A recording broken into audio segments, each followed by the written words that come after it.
Hai semua Sobat Ceblak Suweng, gimana kabar kalian hari ini? Waduh, hari Rabu pagi. Jangan sampai kendor semangatnya menjalani aktivitas setiap harinya ya. Dan jangan lupa manfaatkan HP-nya, scroll-scroll HP, buka YouTube-nya, kunjungi channel Ceblak Suweng ya. Dan bagi kalian yang baru menemukan channel ini, silahkan klik loncengnya untuk subscribe agar kalian tidak ketinggalan informasi terbaru dari Ceblak Suweng, karena akan banyak kabar-kabar berita politik pastinya terbaru dan terkini terupdate hanya untuk Anda. Oke, kali ini Ceblak Suweng channel punya kabar terbaru ini ya, dan pastinya dari dua partai yang baru-baru ini kondisinya semakin memanas dan saling melempar sentilan. Siapa lagi kalau bukan Partai Nasdem dan juga Partai PDI Perjuangan. Di sini Partai Nasdem belum lama ini mengeluarkan keputusan yang bikin geger jagat politik nasional ya, di mana Partai Besutan Surya Paloh yang notabene adalah pendukung pemerintahan Joko Widodo atau Jokowi selama 2 periode itu, tiba-tiba saja mendeklarasikan Anies Baswedan sebagai calon presiden. Sontak saja keputusan Nasdem ini sangat mengejutkan banyak kalangan, baik praktisi, akademis maupun para peneliti. Terlebih, sosok Gubernur Jakarta itu diketahui tidak masuk ke dalam lingkaran istana atau kekuasaan Jokowi. Jadi kaget semua ini ya, loh tiba-tiba Nasdem kok mendeklarasikan Anies Baswedan gitu ya. Dan ini pun merupakan sesuatu yang wow. Sosok yang digadang-gadang tak mungkin dekat dengan Nasdem ini ya, tiba-tiba ditunjuk sebagai jago yang nantinya akan turut berkompetisi di dalam pertarungan pemilu 2024. Nah, di sini benar-benar mengagetkan ya, Anies Baswedan ini dikiranya tidak mungkin dekat dengan Nasdem gitu ya. Ternyata di luar dugaan, ternyata Nasdem mendeklarasikan Anies Baswedan sebagai bakal capres 2024. Tapi bagaimanapun juga hal yang tidak mungkin itu bisa saja terjadi di dalam perkara politik ya. Semuanya ini bergerak sesuai dengan kepentingan. Boleh jadi saat yang lalu berperan sebagai oposisi, saat ini bisa berkoalisi ataupun sebaliknya ya. Dan satu detik saja suatu keputusan politik ini bisa berubah-ubah karena sifatnya dinamis, tidak statis ya. Jadi sesuai kepentingan saja, sesuai kebutuhan politiknya gimana.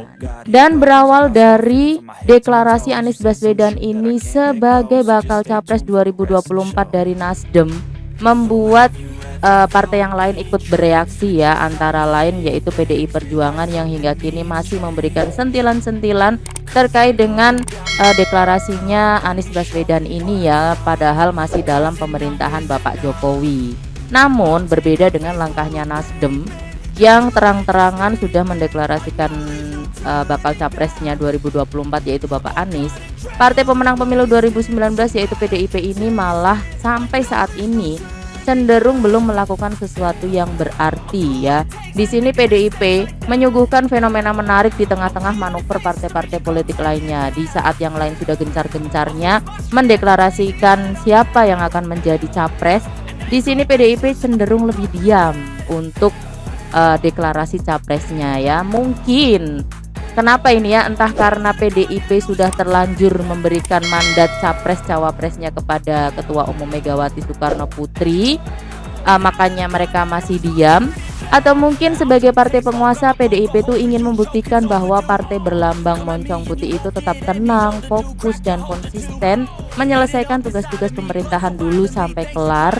Entahlah ya, banyak sekali kalangan yang masih mengira-ngira ini kenapa PDIP belum memberikan deklarasi tentang capresnya ya di 2024. Namanya juga ya perkiraan.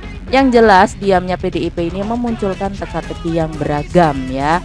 Nah, akan tetapi nih ya, kalau kita cermati lebih dalam, kita telaah lebih dalam lagi, fenomena masih diamnya PDIP ini justru berdampak saling galang dukungan nih ya oleh para kader terhadap calon yang mereka inginkan. Meskipun tidak secara terbuka dilakukannya ya. Misalkan kabar terbaru, ada fraksi kader yang menghendaki Puan Maharani maju sebagai calon presiden. Mereka melihat bahwa sosok Puan ini sebagai calon yang tepat, apalagi ia adalah merupakan keturunan dari Bapak Soekarno ya. Dan atas dasar itu Fraksi yang mendukung Puan Maharani ini kemudian mendeklarasikan diri dengan membentuk nama Dewan Kolonel. Gerakan fraksi ini pun tampak tidak cukup berhenti di tataran deklarasi saja ya, dan lebih jauh ada poster baliho bergambar Puan Maharani yang kemudian marak di sejumlah kota. Bahkan nama foto muncul di ruang-ruang beranda media sosial, media online hingga media cetak. Nah, gerak-gerik dari Puan Maharani itu pun juga selalu disorot banyak kalangan ya, meskipun tidak luput dari kritikan netizen akibat video yang ditampilkan tidak match dengan kondisi dan suasana yang melatarinya. Bahkan settingan video yang muncul dalam konten itu begitu kasar, terasa tidak tulus dan tidak pro rakyat. Nah, kalau tadi ada beberapa kader dari PDIP yang mendukung Puan Maharani, tapi ada juga beberapa kader dari PDIP sendiri yang mendukung dan menghendaki Gubernur Ganjar Pranowo itu sebagai calon presiden 2024 mendatang. Nah, meskipun tidak membentuk langsung gerakan tandingan dari Dewan Kolonel tadi yang miliknya Puan Maharani, simpatisan Ganjar Pranowo ini terlihat begitu rapi dan seakan terbentuk alamiah. Gubernur berambut putih yang aktif bermedsos ini juga memiliki barisan simpatisan tersendiri di luar struktural partai. Wah, dan tak sedikit pula masyarakat yang loyal serta mendukung setiap gerakan Ganjar yang diwakilkan lewat konten-konten yang diproduksinya itu. Meski tidak punya hak dalam menentukan calon presiden dan partai, akan tetapi barisan Ganjari secara tak langsung juga mengangkat elektabilitas Gubernur Jateng 2 periode itu. Sayangnya hingga saat ini Megawati tak kunjung memberi sinyal siapa petugas partai yang akan ditunjuk untuk berkompetisi di pemilihan presiden 2024 mendatang. Akan tetapi perlu kita sadari bahwa PDIP adalah partai yang rasional ya, dengan berkaca pada beberapa hasil survei tentu tidak gegabah langsung memutuskan Puan Maharani sebagai figur andalannya, apalagi elektabilitas untuk nama Puan masih sangat jauh menempati posisi 5 besar atau bahkan 3 besar sebagai sosok yang diperhitungkan publik. Jika belakangan ini PDIP memunculkan nama Puan dan disorot oleh lembaga survei sebagai objek penelitiannya, itu hanyalah cara PDIP dalam mendongkrak nama Puan. Sang ibunda sendiri yaitu Ketua Umum PDIP Megawati Soekarno Putri pastinya paham betul bahwa Puan masih banyak waktu untuk terus berproses sembari mematangkan kedewasaannya dalam berpolitik. Tiada salahnya nama Puan didongkrak untuk pemilu-pemilu yang akan datang.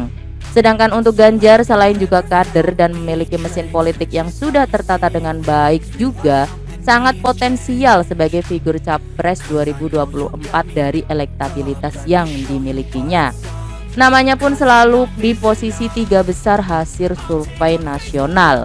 Selain rekam jejak dan pengalaman memimpin yang baik, popularitas yang dimilikinya juga cukup bagus sekaligus bisa diandalkan. Nah, jadi di sini sikap PDIP yang belum menentukan capres dan membiarkan kader saling menggalang dukungan secara diam-diam tidak lain adalah taktik belaka ya dalam mendongkrak Puan Maharani untuk pemilu-pemilu yang akan datang.